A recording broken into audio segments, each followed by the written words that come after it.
नमस्कार दोस्तों, আমার চ্যানেলের তরফ থেকে সুধী দর্শকবৃন্দকে অসংখ্য ধন্যবাদ, প্রীতি এবং শুভেচ্ছা জানিয়ে শুরু করছি আজকের এই বিশেষ অনুষ্ঠান। দর্শকগণ, আজ আমরা জীবনের একটি অতি গুরুত্বপূর্ণ সাধনা নিয়ে আলোচনা করব। মনুষ্য জীবনের মধ্যে এই ধরনের এক দুটো সাধনা যদি আমরা করে নিতে পারি, তো জীবনে কোনোদিন কোনো জিনিসের অভাব নামক বস্তুটি থাকবে না। আপনার জীবনে সুখ সম্পত্তি ধন ঐশ্বর্যের কোনোদিন কোনো কমি হবে না, এটা আমি বলে দিতে পারি। আর আজ আমি এই যে অপ্সরাটির নাম নিয়ে সাধনাটা দিচ্ছি, এই সাধনাটি একটি অতি সৌম্য এবং সৌন্দর্যবান সাধনা। এই সাধনাতে কোনো রকম কোনো বিঘ্ন আসারও কোনো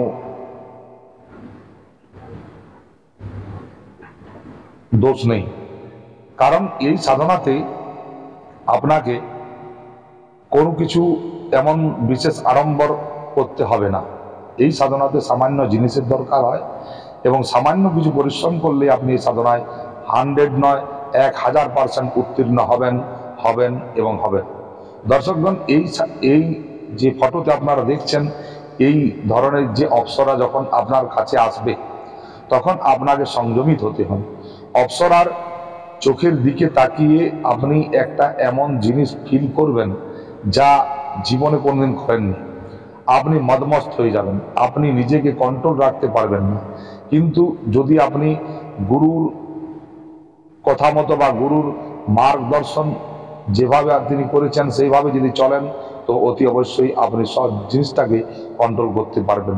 এই জন্য আপনাকে ত্রাটক বিধি এবং ধ্যান লাগানো খুবই দরকার।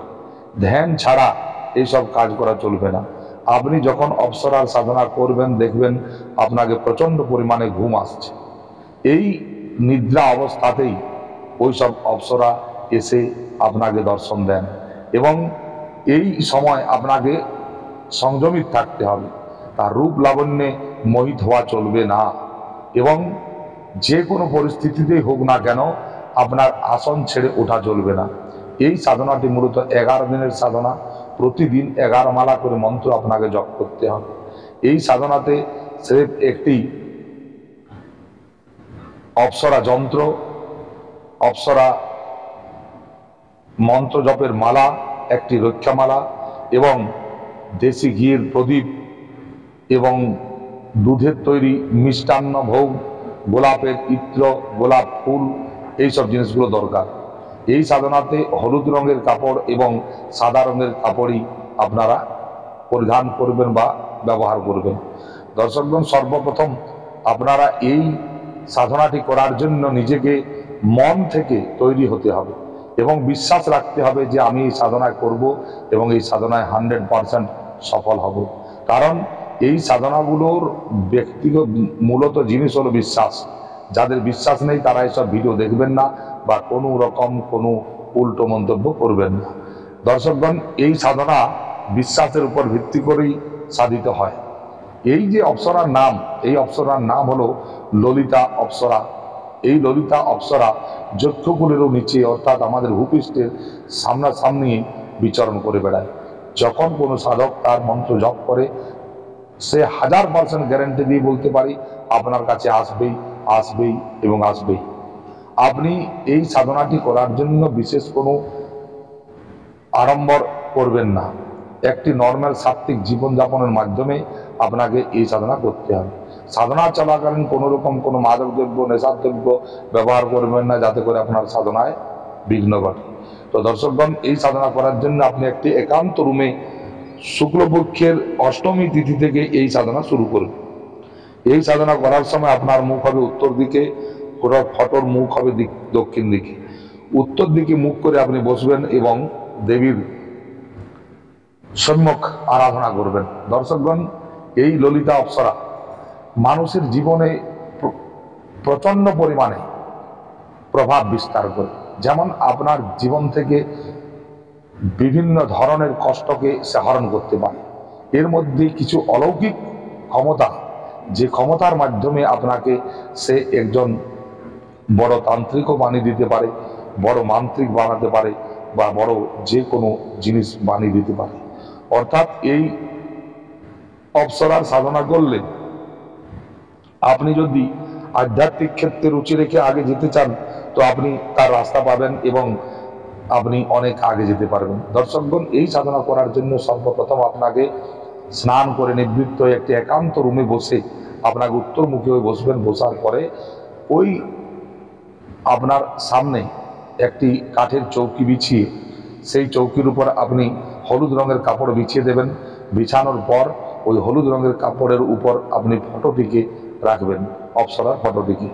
সেই ফটোটিকে ভালোভাবে সুসজ্জিত করবেন, গোলাপের মালা, ইত্র ইত্যাদি দিয়ে ভালোভাবে সুগন্ধিত করবেন এবং সামনে একটি দেশি ঘিয়ের প্রদীপ জ্বালাবেন। দেশি ঘিয়ের প্রদীপ জ্বালিয়ে আপনারা এই সাধনাটি করবেন। এই সাধনা যখন করবেন, দেশি ঘিয়ের প্রদীপের মুখ হবে উত্তর দিকে, অর্থাৎ ফটোর দিকে। এবং এর সাথে একটি চালের ঢেরি বানাবেন। 500 গ্রাম আতপ চাল একটি প্লেটের উপর রাখবেন এবং ওর উপর গোলাপ ফুল ছিটিয়ে অপ্সরা যন্ত্রটিকে আপনারা ওই জায়গায় রাখবেন এবং যন্ত্রটির বিধিবৎ আপনারা প্রাণ প্রতিষ্ঠা করে নেবেন আপনার গুরুদেবের কাছ থেকে। যারা গুরু দীক্ষায় দীক্ষিত নন তাদের থেকে এই সাধনা হবে না। সর্বপ্রথম আপনাকে গুরু দীক্ষা নিয়ে নিতে হবে, এরপরই সাধনা জগতে আপনি আসতে পারেন। সাধনাতে গুরু আদেশ, গুরুর নির্দেশ সবচাইতে বড় ধন। কারণ এই গুরুর আদেশ ছাড়া এইসব সাধনায় সিদ্ধি লাভ হয় না। দর্শকগণ, সর্বপ্রথম আপনারা বললাম যে ভালোভাবে বসে আপনারা যেসব কর্মগুলো করবেন সেগুলো বলেছি। এরপর আপনারা কি করবেন, সর্বপ্রথম গণেশজির পুজো করবেন এবং গণেশজির এক মালা মন্ত্র জপ করে নেবেন। এরপর আপনারা যক্ষ কুবেরের পূজা করবেন। কুবেরের পূজা করার পর আপনারা তার মালা মন্ত্র এক মালা জপ করে নেবেন এবং এরপর ভগবান ভোলেনাথের পূজন করবেন এবং এক মালা মন্ত্র আপনারা জপ করে নেবেন। দর্শকগণ, এই সাধনাতে আপনার গুরু যেভাবে বলবেন সেইভাবেই করবেন, অন্যথা অন্য কোনো বিপদ আসতেও পারে। কারণ গুরুর আদেশ বা গুরুর নির্দেশে এই সাধনার মেন ধূপকাঠি। গুরুর কাছ থেকে এই মন্ত্র নিয়ে আপনারা গুরুমুখী হয়ে আপনারা এই সাধনা করবেন এবং গুরুদেবের কাছ থেকে আশীর্বাদ নিয়ে আপনারা সাধনা করবেন। আপনার যদি মা বাবা বেঁচে আছেন তাদেরকে প্রণাম করবেন এবং তাদের কাছে অনুমতি নেবেন এবং আপনার যারা পূর্বজ আছে তাদের প্রতি প্রণাম এবং শ্রদ্ধা জানিয়ে এই সাধনাটি শুরু করবেন। দর্শকগণ, এই সাধনার জন্য সর্বপ্রথম আপনারা গণেশের পুজো করছেন, তারপর গুরুর পূজন করছেন। গুরুর পূজা করার পর আপনারা কুবেরের পূজন করছেন। কুবেরের পূজার করার পর ভগবান ভোলেনাথের পুজো করছেন এবং ইন্দ্রের পূজা করছেন। এই পূজা শেষ হওয়ার পর আপনি হাতে জল, ফুল, চাল নিয়ে সংকল্প নেবেন যে আমি এই দেবীর অপ্সরা অর্থাৎ ললিতা অপ্সরার এই মন্ত্র আমি আমার গুরু থেকে প্রাপ্ত হয়েছি এবং আজ থেকে আমি এই সাধনা শুরু করছি। আমার নাম এই, আমার গোত্র এই, আমার বাবার নাম এইসব বলে আপনারা সর্বপ্রথম ওই জায়গাতে সংকল্পের জল ছড়িয়ে দিন এবং যে টাইমিং আপনি দিয়েছেন যে আমি এই প্রতিদিন এই সময় এতটা মন্ত্র এই জপ করতে শুরু করব, তাহলে ওই সময় থেকে আপনার কোনো জায়গায় যাওয়া চলবে না বা দূরে যাওয়া চলবে না। যদি আপনারা এইভাবে সাধনাটি করে নিতে পারেন, জীবনে অনেক কিছু লাভ করতে পারবেন। দর্শকগণ, এই সাধনায় যে মন্ত্রটির দরকার সেটি আমি বলে দিচ্ছি। এই মন্ত্রটি হলো ওম ইয়াম ভ্রাম হোম অপ্সরায় হ্রিম হুম ফট স্বাহা। আরেকবার বলে দিচ্ছি, ওম ইয়াম ভ্রাম হুম অপ্সরায় হ্রিম হুম ফট স্বাহা। এই মন্ত্রটি বলে আপনারা এই মন্ত্রটিকে ভালোভাবে জপ করে নেবেন। প্রতিদিন আপনাকে 11 মালা করে মন্ত্র জপ করতে হবে। এই সাধনাটি মূলত 11 দিনের সাধনা। এই 11 দিনে আপনি যদি জপ করে নিতে পারেন, জানবেন জীবনে আপনি একটা অ্যাসেট বানিয়েছেন, অর্থাৎ আপনি একটা এমন শক্তি পেয়ে গেছেন যার দ্বারা আপনি যে কোনো কাজকে ত্বরান্বিত করতে পারেন। আপনি দেখবেন যে আপনি যেসব জায়গাগুলো থেকে কোনোদিন চিন্তা করেননি যে আমি টাকা পয়সা পাবো, তো টাকা পয়সা আপনি পেতে শুরু করবেন। হঠাৎ আপনার অর্থনীতি বা আর্থিক অবস্থা সচল হবে এবং সচ্ছল হবে। দর্শকগণ, আপনার শরীর থেকে যদি কোনো রোগ থাকে তাহলেও কিন্তু এই অপ্সরা সেগুলোকে দূর করে দেয়। তার ঐশ্বরিক ক্ষমতার দ্বারা আপনার জীবনের সমস্ত ব্যাধিকে নষ্ট করতে পারে। দর্শকগণ, একটি সুন্দর পুরুষে আপনাকে পরিণত করতে পারে। বিভিন্ন ধরনের জ্ঞান এবং বিভিন্ন ধরনের সাধনা আপনাকে বলে দিতে পারে। এবং যদি সে মার্গীয় হয়, অর্থাৎ সে যদি ভালো গুরুর কাছ থেকে দীক্ষা নিয়েছে, এমন গুরু যিনি এইসব সাধনা করেন, তো সেই জায়গাতে অনেকেই আবার ফেল হয়ে যায়। দর্শকগণ, এই সাধনাতে কোনো ভয় করার কোনো দরকার নেই। এই সাধনা 18 বছরের উপর থেকে যে কোনো পুরুষ এই সাধনা করতে পারে, বা স্ত্রীরাও করতে পারে। এই সাধনা স্ত্রীরা নিজের বান্ধবী হিসাবে এই অপ্সরাকে সম্বোধন করে এই সাধনা করতে পারেন, এবং যারা পুরুষ আছেন তারা নিজের বোন হিসাবে একে গ্রহণ করতে পারেন, বা আপনার পথপ্রদর্শক হিসাবে একে ব্যবহার করতে পারেন। এই অপ্সরা অনেক কাজের অপ্সরা, এবং এই মন্ত্র আপনাকে, যে মন্ত্র আমি বলেছি, এই মন্ত্র আপনাকে প্রতিদিন 11 মালা জপ করতে হবে।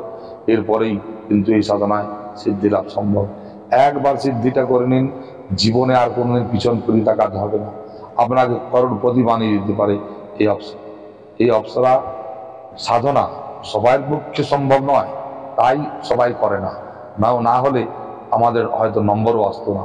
দর্শকগণ, আমার সাথে যোগাযোগ করার জন্য আমি স্ক্রিনে নম্বর দিয়ে দিচ্ছি, আপনারা যোগাযোগ করতে পারেন। দর্শকগণ, এই ভিডিওটি আপনারা একটু শেয়ার করবেন এবং আপনাদের সহযোগিতা কামনা করি। দর্শকগণ, আজ এইখানেই এই ভিডিও শেষ করছি। আপনারা ভালো থাকবেন, সুস্থ থাকবেন, সুন্দর থাকবেন।